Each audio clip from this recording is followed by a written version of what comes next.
of Oran, Spain. Abraham ben Jacob Cansino went to Italy in 1668 when the Jews were expelled from Oran by the governor Marquis de les Ries. Abraham Cansino and his son Isaac decided to go back to Spain and were arrested by the Spanish authorities for having in their possession copies of the Babylonian and Jewish Talmuds. Both were sent to Murcia, Spain, where they were treated as prisoners for a time and fined. The copies of the Talmud were confiscated. Isaac was finally ransomed in 1699 with funds provided by his family and the Bevis Marks Synagogue in London. Records show that a sum of 0.20 pesos was paid and he was released. He wasn't worth much. Or maybe the peso was worth a lot then. From here, the more recent relatives were from Italy, Portugal, Gibraltar, and Morocco. The Cancinos became identified with Morocco at the beginning of the 16th century, and they were serving as royal interpreters to the Spanish royal family in Oran, which at the time was a Spanish colony. For over 110 years, the Cancinos held the title of Spanish ambassadors to the King of Morocco. After all Jews were expelled from Oran in 1669, the Cancinos moved to Leghorn, now known as Livorno, Italy, and then to the British colony of Gibraltar. 3 generations of Cancinos lived in Gibraltar, and one daughter married Sir Joseph Hassian, who was the mayor of Gibraltar. I have not had any relatives born in Spain after the beginning of the 1800s. Don't change it, Lynn. Go back one. No. Sorry. These are my great-grandparents, Chaim and Minnie Cansino. They were both born in Gibraltar, but their individual families later moved to Manchester, which is where they met. The Sephardic community was small, so it was inevitable that they might find each other there. Minnie's father, Isaac David Belisha, was one of the 39 founding members of the Manchester Sephardic Synagogue in 1872. There they met and married and moved to Casablanca for the next 20 years.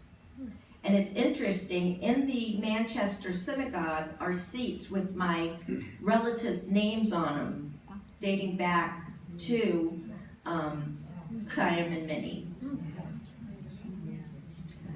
Chaim and Minnie had 8 children, all born in Casablanca, and one of which is my grandfather, Jack Cansino, who was the youngest. He's on the end.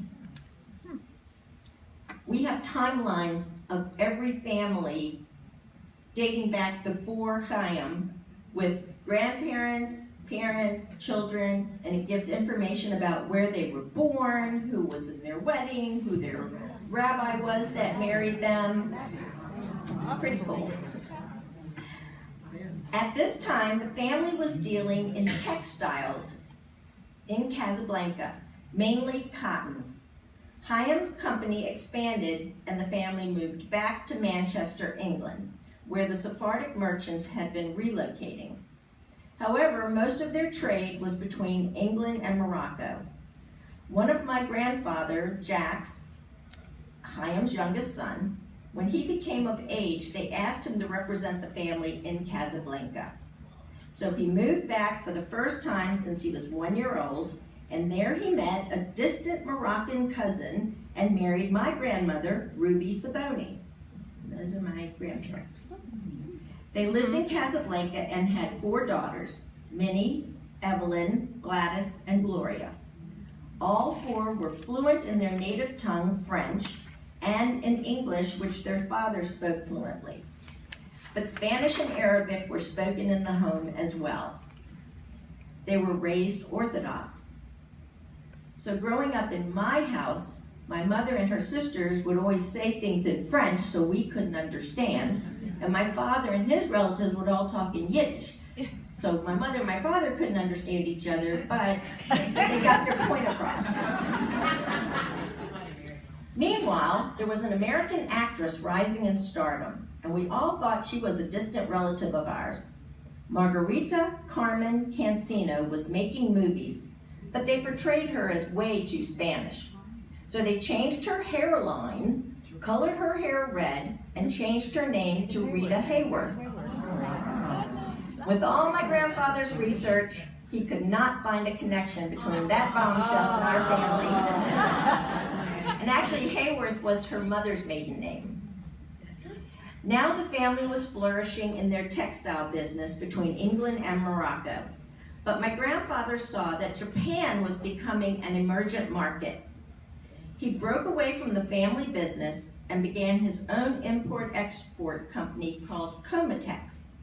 He made one 6-month trip to Japan to set his business in order, returning in 1937. 2 years later, England declared war on Germany.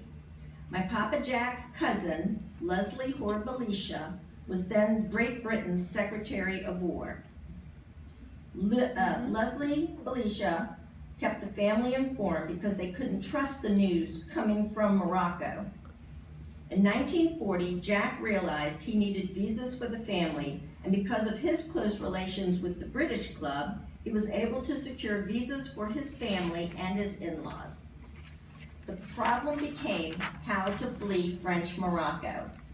I'm reading now from a book that my cousin, Lewis Held Jr., put together, which has a lot of what's in the Cansino book, but also chats he had with my grandfather, his mother, who was the oldest, and other documents that he found.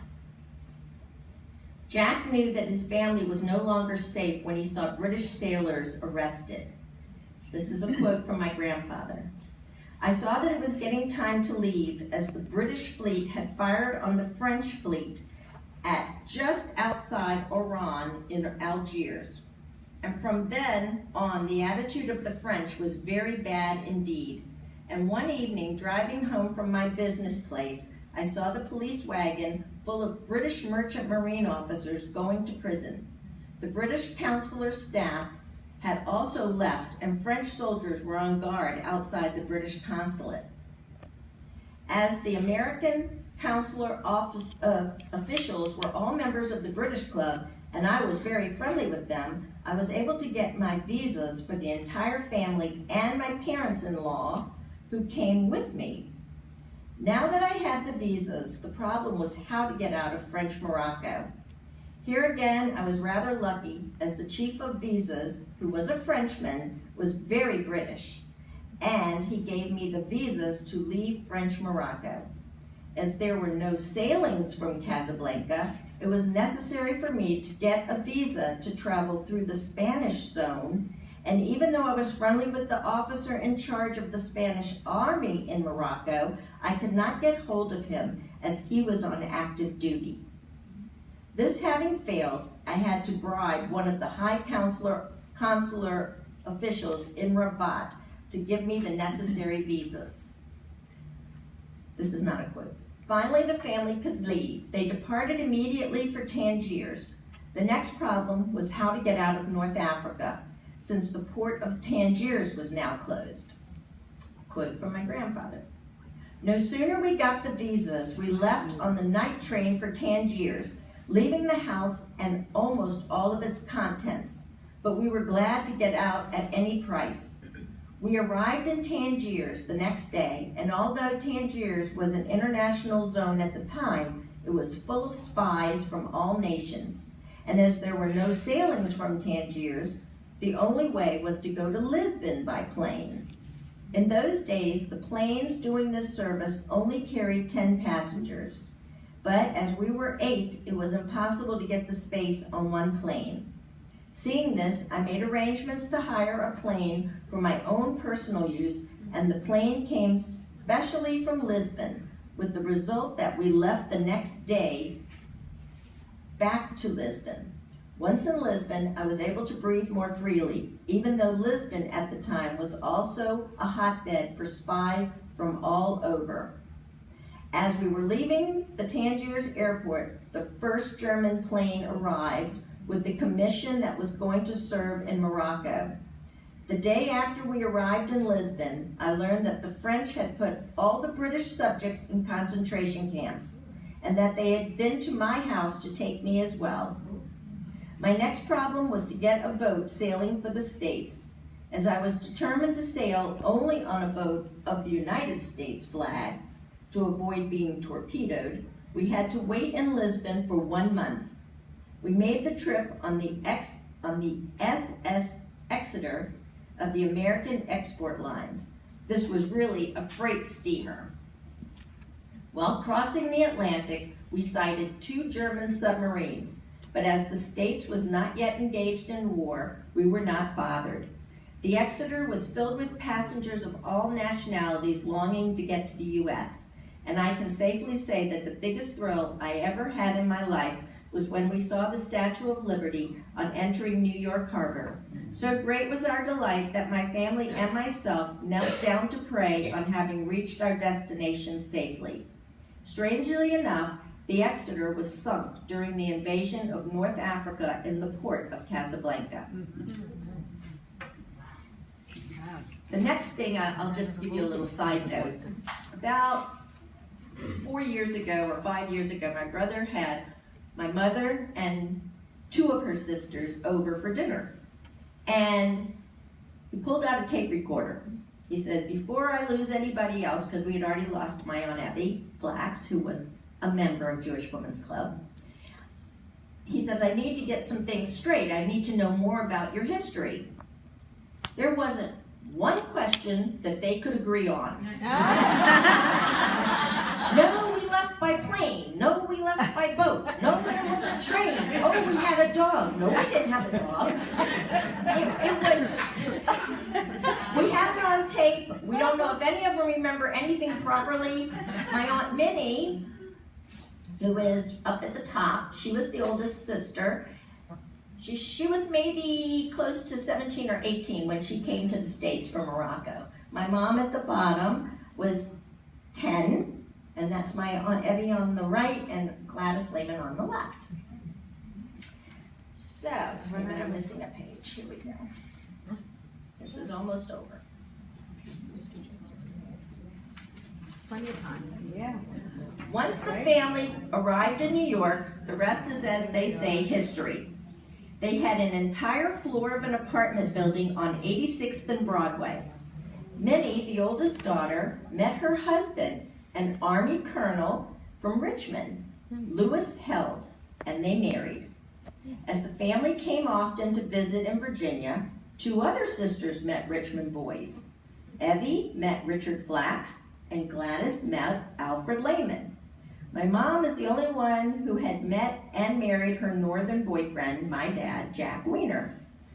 Some things didn't change. They all stayed together, and one by one, they married and moved to Richmond. And to this day, most all of us are still here, at least 49 of us and growing. Only 2 cousins live outside of Virginia. In each of the Lehman, Held, and Flax families are the middle names Cansino. My daughter Robin, Hello, Robin. made sure she kept her Spanish tradition.